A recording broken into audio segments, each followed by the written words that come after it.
Өлкәннәр һәм инвалидлар йортында «Синең балалар Мөслимем» исемле яңа проект башлап җибәргәннәр. Әлеге очрашу шушы проект кысаларында узды. Бүген бездә кунакта инде үзебезнең Мөслим кызы Индира Фатихова Валеева. Ул инде сәнгать институтын бетергән кеше, югары белемле һәм хәзер дә үзенең белемен дәвам итә. Ул сәхнә кешесе, шигъри җанлы кеше, шигырь сөйләргә ярата, кеше белән аралашырга ярата. Бүген инде ул безнең әби-бабайлар белән менә шулай күңелле очрашу оештырды. Аларга шигырьләр сөйли, аларның күңелен күрә. Очрашуга Яршаллы шәһәреннән килгән Индира Фатихова үзе Мөслим кызы, алып баручы психолог һәм сәхнә остасы Индира ханым. Үземнең инде күптән хыялланып йөргән шушы кечкенә генә мини-театр одного актера дип әйтим инде русчалатып бер актер театры. Шигырьләр сөйләргә яратам. Шигырьләр, әсәрләрдән өзекләр.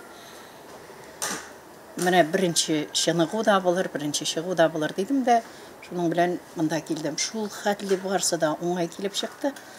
Очрашу бик эчтәлекле һәм матур үтте. Өлкәннәребез эчтәлекле шигырьләр, матур җырлар тыңлап ял иттеләр. Әлеге очрашу һәркем күңеленә җылы хисләр, күңел күтәренкелеге бүләк итте. Фәридә Гайнетдинова, Динар Нуретдинов, Мөслим телевидениесе.